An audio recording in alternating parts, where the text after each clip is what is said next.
Hello and welcome to episode 15 of the Kalopa Mission Control Podcast. I am your host, and it is, as always, a profound privilege to welcome you back to our quiet, observant corner of the maritime world. Whether you are listening to this while watching the early morning mist slowly lift off a mirrored silent harbour, or perhaps sitting indoors with a warm cup of coffee as the first heavy raindrops of a passing storm begin to tap against your window pane, I invite you to pause, take a deep, slow breath. Let the tension in your shoulders melt away and allow the relentless, demanding noise of the modern world to simply fade into the background. Here, in this auditory sanctuary, we do not measure our time by the frantic alerts of a glowing screen or the urgent ticking of a clock. Instead, we measure it by the ancient, eternal pulse of the tides. We gather to track the meticulous, patient engineering of Kalopa Robotics and to marvel at the vast, complex, and deeply poetic expanse of our blue planet. When we speak of protecting the ocean, we often speak in terms of geography. We take our nautical charts, we draw careful geometric lines around reefs, atolls and bays, and we declare them safe. We call them marine protected areas, or MPAs. It is a comforting thought, the idea that a line on a map can serve as an impenetrable fortress against human impact. But the ocean is a fluid, endlessly dynamic medium. It does not recognize our borders. A sobering study recently published in the journal Ocean and Coastal Management has laid bare the limitations of our invisible boundaries. Researchers from the Wildlife Conservation Society and the University of Queensland evaluated over 16,000 coastal marine protected areas around the world. What they found is a heartbreaking reality. Nearly 3/4 of these supposed safe havens are chronically inundated by untreated human sewage and agricultural wastewater. In the biologically rich waters of the Coral Triangle, the Caribbean and East Africa, the situation is even more dire. In some of these regions, the concentration of wastewater pollution inside the protected areas is up to 10 times higher than in the unprotected waters just a few miles away. You see, a marine sanctuary cannot function if it is constantly bathed in the toxic runoff of our coastal cities and farms. Untreated wastewater carries a heavy, suffocating burden of nitrogen and phosphorus. When this cocktail reaches fragile coastal ecosystems, it triggers explosive, harmful algal blooms that block vital sunlight. It strips oxygen from the water column, creating dead zones. It compromises the immune systems of corals, making them far more susceptible to the devastating bleaching events driven by warming seas. As the researchers so poignantly noted, you cannot put up a physical barrier inside a protected area to stop pollution from flowing in. The solution must happen upstream, on land. It is a stark reminder that true ocean conservation requires a deeply integrated systems-level approach. We cannot simply draw a line around a patch of sea and turn our backs. We must take responsibility for everything that flows from our shores. If wastewater represents an invisible chemical threat to our protected areas, industrial bottom trawling represents a highly visible physical one. For over a century, massive industrial trawlers have dragged heavy weighted nets and steel doors across the seafloor. It is a practice akin to clear-cutting an old-growth forest to catch a few specific animals. A groundbreaking peer-reviewed study recently backed by National Geographic has finally quantified the true staggering cost of this practice in European waters. By pooling data from nearly 5,000 European flagged bottom trawlers, researchers calculated that this fishing method imposes up to €16 billion in net costs to society every single year.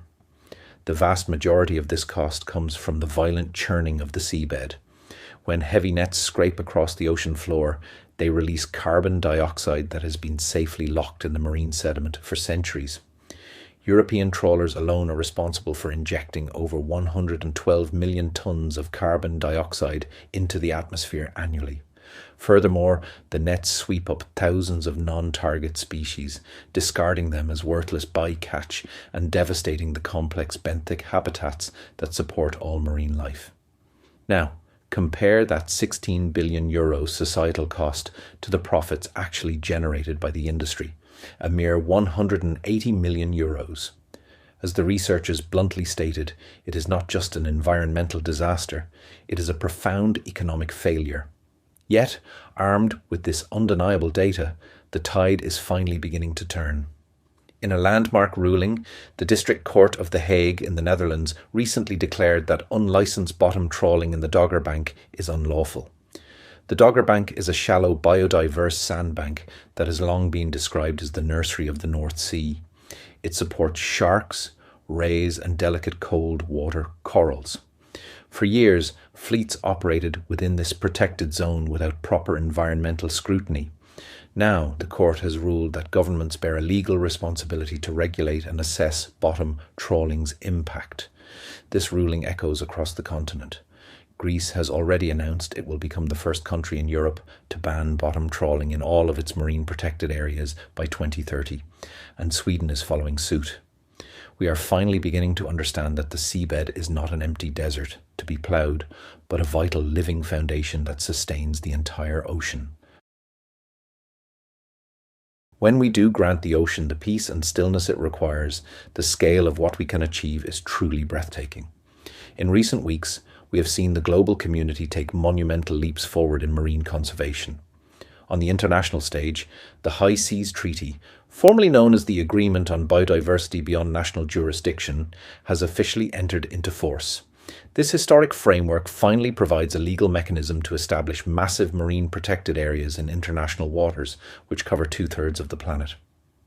Meanwhile, within national borders, visionary nations are securing their own blue heritage. In the remote, emerald waters of the Bismarck Sea, Papua New Guinea has announced the creation of the Western Manus Marine Protected Area. Covering roughly 200,000 square kilometres, an area nearly the size of the United Kingdom, this new sanctuary is entirely off limits to all fishing. The Western Manus region is a masterpiece of submarine geography. It features deep-sea canyons and towering underwater ridges that create a marine highway, connecting the sunlit shallow reefs to the absolute darkness of the abyss. This highway supports a staggering array of life, from scalloped hammerheads and spinner dolphins to deep-diving Cuvier's beaked whales. It is a bold, sovereign choice to protect a pristine ecosystem before it is degraded. Half a world away, on the mist-shrouded, rugged coastline of British Columbia, an equally magnificent commitment has been made. 6 coastal First Nations, in partnership with the Canadian and provincial governments, have signed a historic agreement to establish a massive national marine conservation area reserve in the Great Bear Sea. Named Mia-yaltwa hoon, which means realm of the salmon, home of the salmon. This sanctuary covers an astonishing 6,700 square kilometres. It is a seascape of deep coastal fjords, dense, swaying kelp beds, and ancient glass sponge reefs. It is the nursery for juvenile salmon, the spawning ground for herring, and the hunting ground for migrating humpback whales and sea otters. Crucially, this area has also been declared an Indigenous Protected and Conserved Area. It formally recognises the thousands of years of stewardship by the coastal First Nations. It is a beautiful synergy of modern conservation science and ancestral wisdom, proving that the best way to protect our waters is to empower the communities whose cultures and survival are inextricably linked to the sea.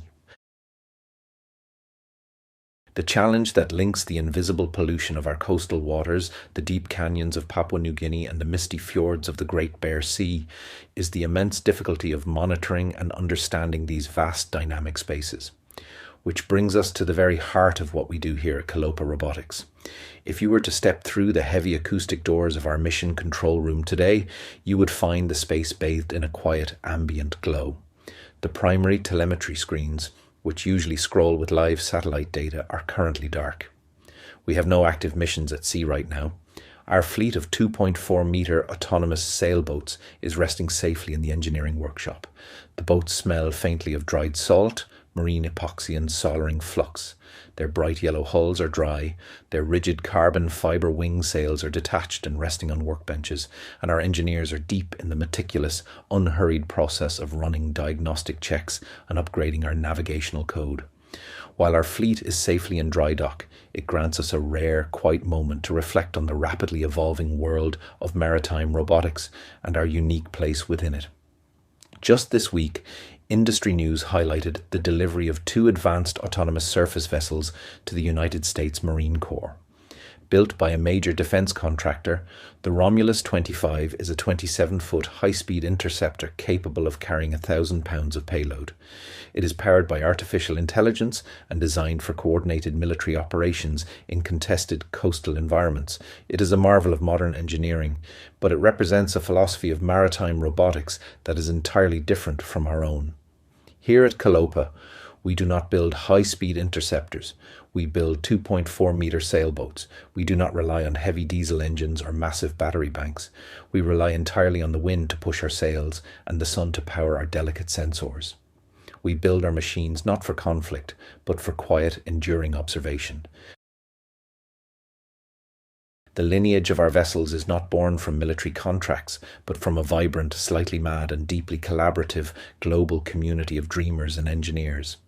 I am speaking, of course, of the Microtransat Challenge. For those who may be new to the podcast, the Microtransat Challenge is a transatlantic race for fully autonomous boats under 4 meters in length. It was conceived nearly 2 decades ago by visionary academics who believed that friendly, unforgiving competition was the best way to stimulate the development of ocean robotics. The history of the Microtransat is a magnificent chronicle of human ingenuity, punctuated by the brutal, humbling reality of the sea. Over the years, teams from universities in France, Wales, the United States and beyond have carried their small, heavily modified vessels down to the slipway, pushed them into the surf and watched them disappear over the horizon. In the early days, the ocean won every single time. We saw boats caught in the relentless grip of the Gulf Stream, spun around in massive oceanic eddies until their batteries died. We saw rudders snapped off by breaking waves and internal compasses scrambled by the magnetic interference of their own wiring. We saw tiny vessels swallowed whole by the thick floating mats of sargassum weed that plague the central Atlantic, trapping them in a golden floating prison. But the true beauty of the Microtransat Challenge lies in what happens after a boat is lost. When the final dying ping is sent to an Iridium satellite, the teams do not hide their failures. They share them. They publish their logs, they post their code online, and they openly discuss where their engineering fell short. It is a community built on shared heartbreak and collective learning. Because one team in Austria realised that salt water was wicking up through the microscopic gaps inside a wire casing, the rest of us learned to pot our electronics in solid resin. Because a team of retired engineers in a garage in England watched their boat get knocked flat by a squall, the rest of us learned to design completely self-righting hulls that pop back upright like a cork. The Kalopa vessels sitting in our workshop today are the proud, hardened descendants of that rich history. They carry the lessons of 100 lost boats in the curve of their hulls and the logic of their code. We build them small and we build them smart, because a fleet of autonomous sailboats is the perfect non-intrusive tool for the modern era of marine conservation. Think back to the challenges we have explored today. Imagine a fleet of Kalopa boats deployed to the newly protected waters of the Great Bear Sea in British Columbia. Emitting zero carbon and making absolutely no engine noise, they could glide silently through the fjords. Equipped with passive acoustic hydrophones, they could monitor the complex haunting songs of migrating humpback whales or detect the distinct acoustic signature of an illegal bottom trawler, instantly beaming an alert to the local Indigenous guardian watchman.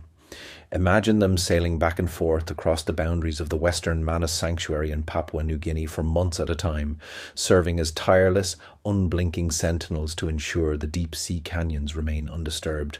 Or imagine them deployed off the coast of the Canary Islands, carrying miniaturized water quality sensors to continuously sample the water column, mapping the invisible plumes of nitrogen and wastewater pollution before they can trigger deadly algal blooms on the fragile reefs.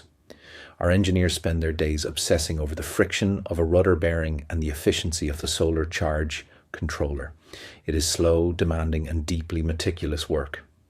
But it is driven by a profound sense of purpose. The ocean is not merely an empty void to be crossed, nor an endless resource to be extracted. It is the life support system of our planet. As our understanding of the ocean evolves, and as we boldly expand our sanctuaries from the misty fjords of Canada to the deep trenches of the Coral Triangle, we must evolve our methods of protection. We can no longer afford to be blind to the impacts of our actions. So, while our workshop remains quiet today, the work is far from paused. We are refining our code, we are testing our sensors, and we are preparing. Because when the time comes to launch our next vessel, we know that it carries more than just microchips and composite foam. It carries our collective commitment to watch over the waters that sustain us all. Thank you for sharing this time with me today. If you have enjoyed our exploration of marine conservation and the robotic technology we build to support it, please consider subscribing to the Kalopa Mission Control Podcast on your favourite platform. And if you know someone who feels that same inescapable pull toward the sea, I would be deeply grateful if you shared this episode with them. Until we meet again, may your horizons be clear, the wind be fair, and the seas be kind. Goodbye for now. Summary. In episode 15 of the Kalopa Mission Control Podcast, we explore the monumental successes and ongoing challenges of global ocean conservation. We examine a sobering new study revealing that 70% of the world's marine protected areas are compromised by wastewater pollution and discuss the staggering $16 billion annual societal cost of bottom trawling in Europe. Yet, hope remains as we celebrate the High Seas Treaty entering into force, alongside massive new sovereign protections, Papua New Guinea's 200,000 square kilometre Western Manus sanctuary, and Canada's Mia-yaltwa, hoon Indigenous Protected Area in the Great Bear Sea. Finally, with the Kalopa fleet resting in drydock, we reflect on the history of the Microtransat challenge. We contrast heavy military drone ships with our 2.4-metre when-powered autonomous sailboats, exploring how a global community of engineers shared their Atlantic heartbreaks to forge the resilient, silent sentinels we use for conservation today.